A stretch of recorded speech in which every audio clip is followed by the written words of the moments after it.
We're approaching the business end of the season, the excitement, the tension, and of course, the controversy. Welcome to another edition of Sports Hangout, where we give you the latest coming from the ever-busy world of sports. Of course, we'll be doing a review of the big talking points over the weekend in major leagues across Europe, especially the English Premier League, and of course, in the Spanish La Liga. In Spain, it is Barcelona or Real Madrid. Just 1 point separates these two teams, or maybe the El Clasico will determine who gets the league at the end of the season. My name is Toby. I've got JJ here. JJ, how you doing? I'm fine, Toby. Let's start with the biggest game of the weekend in England. That's Liverpool hosted Manchester City over the weekend. They scored first in that game, but they lost by 2-1. Let's talk about the controversial moment between Dominic Szoboszlai and, of course, Erling Haaland. There was pulling of shirts from both players. The first from Szoboszlai and later Erling Haaland. People have been saying that, well, the VAR should have allowed that goal to stand because it was 1-1, cancel each other. Do you understand? So I want to get your points, your opinion here. Do you think that the goal should have actually been given as a goal? People are saying that the VAR is interfering so much in football. People are also saying that, well, the rule is the rule. If there was a shirt pulling from Dominic Szoboszlai, that would be the first one that was acted on by the central referee. Let me get your thoughts regarding that. Exactly. I'll start from where you stopped. The rules are rules for some reason. Yeah. And referees cannot decide rules for themselves. The FIFA, the football rule, governing rule. And yes, it was a clear foul. And it was as well, it was a goal denying foul. And so he had to be sent off. He had to be sent off. It would have been an injustice. Of course, Man City did score a goal with Abba. Haaland also pulled Szoboszlai. Yes, I think that was why they reviewed it. Yes. And now look, Szoboszlai would have been sent off. Yes. Either way. If Haaland didn't pull Szoboszlai's shirt, Szoboszlai would have been sent off and the goal would have stood. That's the difference. The difference between Haaland's pulling Szoboszlai's shirt and Szoboszlai pulling Haaland's shirt is that Szoboszlai would have been sent off and the goal would have stood if Haaland didn't pull his own shirt. Definitely. But since Haaland did that too, it was considered a foul too, impeding Szoboszlai from making a last-minute clearing and so they had to review. So the officials were actually spot on. They were spot on. Rules are rules. They had to consider which foul was. Of course, the first was important, and it was. And but I'm pretty sure if he hadn't pulled Szoboszlai's shirt, Haaland, that goal would have stood. Yes. And Szoboszlai would. That was plain advantage. Yes, definitely. And that goal would have stood as well. So I think that's just amazing. People need to understand that sometimes emotion don't rule football. Of course. There are rules there for some reason. And we may not like those rules. Yeah. But they are there it's what it is, govern. Exactly. It is what it is. And we have to move. At least Man City, they did win. Okay. Now they will care less whether the third goal was chalked up or not. All right, let's talk about the game. Manchester City needed to win that game because Arsenal defeated Sunderland on Saturday, extending their gap at the top to 9 points. So City had to win to cut the gap to 6 points, and they were successful with that. They conceded first, and then they scored 2 goals to win that game. Let's talk about the performance of Manchester City. How big is this result for Manchester City? I listened to the post-match reaction of Bernardo Silva. He did say yesterday that before the game, he told the other players that, well, if you should lose this game, we're out of the title race, and they did everything to get 3 points. How big is this for Pep Guardiola and for Manchester City? If you look at Man City, the way they played yesterday, and compare it with the way they play against Tottenham and Spurs, the way they play against Manchester United, I think they did something differently. And yes, the performance right from the start.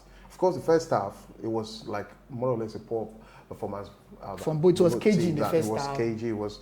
There weren't much chances from either team. But second half, we saw that Man City, they held on for their lives. And immediately the first goal Liverpool scored, it was like everything was over. But then Liverpool, I don't know, whatever reason, they felt like they needed to defend that goal. Yeah. And somehow they capitulated. Yeah. And the moment Bernardo Silva scored that goal, equalizer. The equalizer, they gained the momentum and they felt they could go on and nick it in the end. And yes, Liverpool did miss many chances. many chances yesterday. Especially from Ugo They won't want to watch that back. Ugo Ekitike was wasteful. It was wasteful. That's uncharacteristic of him. In a big game where you're not going to get so many chances. Exactly. So Man City, those few chances that came their way, they took them, and 90 minutes. Wow. Experienced goalkeeper. You don't do that. He did what he did, Alisson. And he was even fortunate to still be on the pitch, not to be sent off. If it had been that the ball was even going, was goal bound, I'm pretty sure it would have been sent off. But Man City, you could see from Guardiola's reaction. He was so excited. He was excited. And I think after the game, you saw Man City players, their fans, the players, the manager, their reactions showed something yesterday. That win meant a lot to them, especially, and you would understand because judging by what's happening in the title race, it really means a lot to Man City. Now, okay, still on Manchester City, their win yesterday means that they are just 6 points behind Arsenal Football Club, and we have 13 matches, round of games before the end of the season. So I want to ask you right now, I mean, if you look at the fixture list for both teams, for Manchester City, they have some big fixtures ahead of them. They are still playing against Chelsea. They are playing Arsenal. They are playing against Newcastle United, Aston Villa. These are tough games on paper. For Arsenal as well, Arsenal will play against Chelsea. They are playing away to Tottenham Hotspur. They are playing away to Newcastle United. These are also tough games for Arsenal. So I want to ask you right now, JJ, 6 points behind Arsenal. Is it pressure on Manchester City or pressure on Arsenal? I think the pressure is more on Manchester. It's more on Arsenal than Manchester City. Now look at it. Arsenal, they're aiming to do what they hadn't done in 22 years, and that's enough weight on them already. Definitely pressure. Now to know that Manchester City are coming back and knowing that Pep Guardiola is managing that team, that is another level of pressure. Because he has the experience. And then you're talking about playing Chelsea. Arsenal are playing Chelsea this season again. Yeah, and they've met 3 times already, and they knocked Chelsea out of the Carabao Cup, and then so it's going to be a hugely contested game because Chelsea won't want to lose again to Arsenal this season, which makes that very difficult for Arsenal. And then you've got Tottenham. Tottenham themselves, they've got poor record against Arsenal. They're also battling relegation, and so it's going to be a tough one against for Arsenal there. So if you look at those fixtures compared together, I think Arsenal, they've got this pressure on them, and 6 points could just disappear in an instant. Just lose a couple of games or draw, and you find yourself in a position you don't want to be. But for Man City, I think right now is the time Pep Guardiola will give the message that we need momentum, and it's about stabilizing the team and getting the right momentum. The win at Liverpool, there's a momentum that's going to do to that team, and that confidence boost, is something for them. So I feel for Arsenal now, they've got to be more careful now than ever. But then the manner with which they've been pulling off wins themselves, I don't think Arsenal are going to capitulate. Okay, see, for Manchester City, this season, if you compare it to previous seasons, you agree with me that City have not been to that standard that they used to be. Now, it's been difficult for City to win 3, 4, 5 games in a row this season in the Premier League. I remember, they draw points to teams like Brighton, even Sunderland, in January. So City is not the City that we used to know. Talking about Manchester City, their quality has nosedived, and then they are conceding goals as well. Just imagine the game against Tottenham Hotspur, they scored 2 goals, and we thought they were going to win that game, and then they wasted 2 points. So do you think that City can win 10 games on a row? Is it possible for them to do that this time around? I'm talking about the present Manchester City team. No, I don't expect them to win 10 games in a row. But I don't expect Arsenal to win 10 games in a row either. It's either way. I think it's easier for Arsenal to do that than for Man City, with the way they concede goals, the manner with which they approach games now. And well, I would say I wouldn't say they were lucky against Liverpool. They played and they got, and the addition of McGay at the back with Antoine Semenyo. I think these players have come in and they've been fantastic. They've improved the team. Yesterday, McGay, he did show Liverpool what they missed, and it was little wonder that some Liverpool fans bought him yesterday. And so with that addition, I think he's got the experience, he's got the leadership at the back to partner with whoever is coming on with him. And yes, now you have Ruben Diaz, who also came on yesterday. He's back from injury. So right now, I think is also they are getting that offensive reinforcement back now. And Yes, yesterday Rodri, who he hasn't been good this season either. But yesterday it was superb. It was solid, and at the final whistle, he broke down in tears. It meant a lot to him, and so things like that. I think they could go on if they keep on that momentum. It's going to be a really tough game, and if it does come to Etihad, that's going to be a really cracker of a game. We are going to witness one. We're either going to witness a cagey affair. Arsenal trying to sit back, or Man City trying dark football. They will have played a lot of games even before that time. That would be. I said if it does. That will be around May. If it does come that both teams are not separated by it's going to be a huge margin, it's going to be. Imagine if it's still 6 points in between them by then coming to Etihad. Man City will want to play their lives how Arsenal want to and so it's really going to be interesting what comes so eventually. But I think Man City, I really think I was impressed by the manner with which they came up with that win yesterday. They showed character, and if they can show character on like that, and that's what Man City have always done. Whenever people write them off, they have a way of coming back, showing character, and eventually coming up with a win. And I think they can do it this season, but it's going to be difficult. Let me lock in this. Yes or no? Do you think Arsenal can get this over the line? Yes. Do you think this is their season? They've shown enough reason. They've shown us enough reasons why they can do that. They've been consistent. They've lost. So the fans should not be afraid that this time around. No, I don't think fans should start panicking now, because if they start panicking, social media is going to be filled with much negativity, and Arsenal don't need much negativity around them right now, because it's going to be a chance for teams to capitulate on and start something against Arsenal. So they don't need to panic, because that might get to the players, and eventually what they fear the most might come. All right, let's talk about another big game that happened over the weekend. I don't want us to dwell on this because we've talked about it before now. Manchester United beating Tottenham Hotspur by 2-0 at Old Trafford. Fantastic win for United. 4 wins in a row for Michael Carrick as their interim manager. JJ, do you think now the boys should be drafting a contract for Michael Carrick? Do you think now they should be paying a contract? Let's give him the job already. Well, I think the fear for most fans, for most people, most pundits, is that we've seen it before, where we've got an interim manager, Storm brilliantly, boards come up with a contract, and eventually things went south, and it was so a lot of people are saying we should bring on a manager with pedigree, a manager with experience, big name manager. But I keep wondering, who is the big name manager? Who is the big name manager that we can get on the line now? Are we going to get Pep Guardiola? It's almost impossible. Yeah. Are we getting Arteta from Arsenal? Arteta is not yet a big name. He's just making name for himself now. He's not even ready to leave Arsenal. Then we have Jurgen Klopp. Jurgen Klopp is still enjoying his sabbatical. And he's not even going to come to Manchester United. Are we getting Carlo Ancelotti from Brazil, who seems to be enjoying life there? Yeah. These are big names. Are we getting Luis Enrique from PSG? Do these managers, do they want to come to Man United? Even if they do come to Man United, they are big names, let me tell you. But can they handle the pressure at Man United? It's the pressure. Because so right now, they've handled United and failed. You have Mourinho, you have Louis van Gaal. Definitely. These people, they failed. Now we're talking about huge names. Ruben Amorim, he was big, the Portuguese champion. He was big in Portugal. Even in Europe, he was doing well. Yeah. And he came to Man United and he capitulated. So we're talking, who's the big name? Now, we don't need someone who is going to come in and try to enforce some rules that, we are going to go back to square one again. We need some manager now who understands the club. Who understands the player. It's not really about philosophy now. Philosophy evolves over time.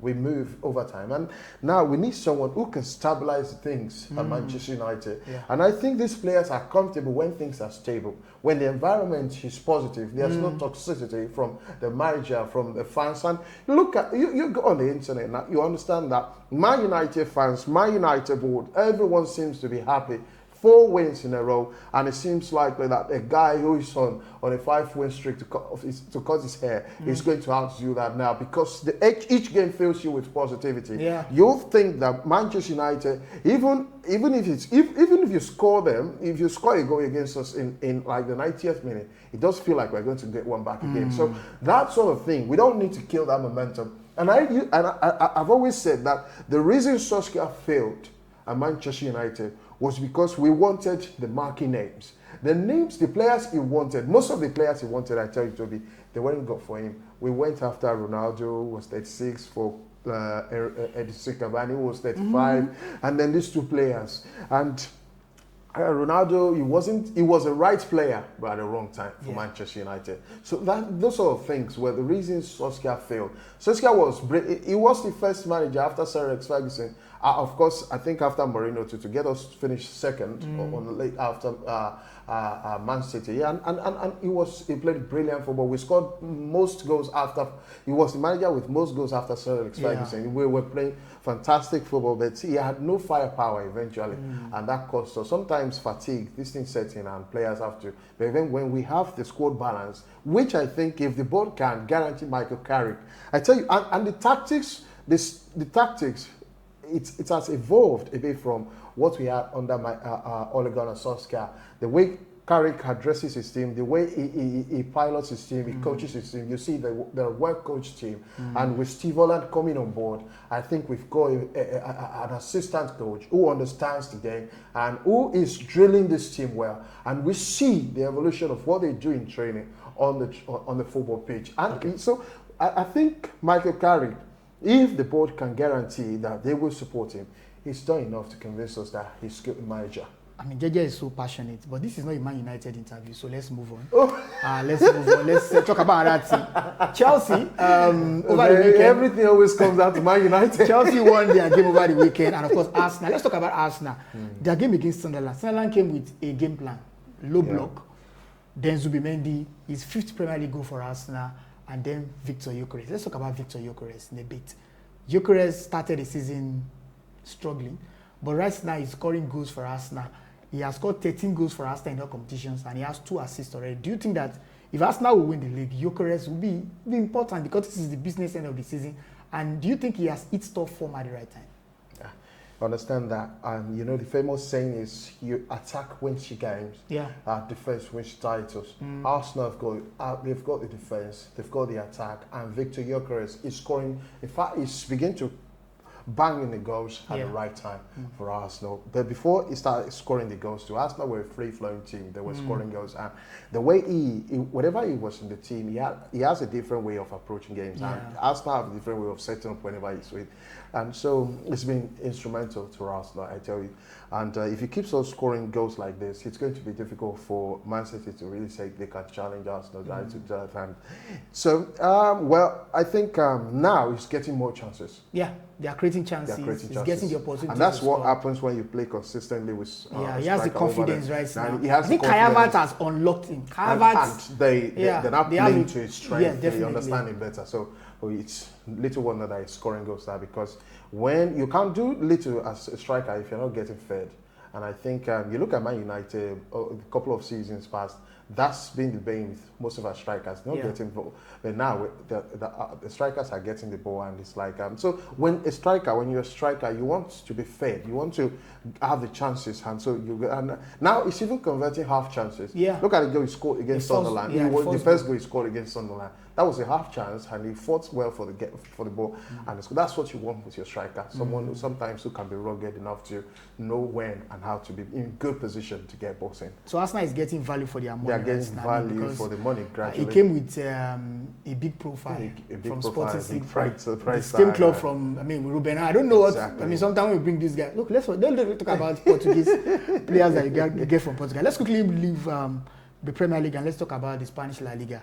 Now, at the start of the season, I told my guys that, see, this season it will be Real Madrid winning the Spanish La Liga title. They started very well under Xabi Alonso, and then results were not coming at the time. They sacked Xabi Alonso. They have an interim manager right now.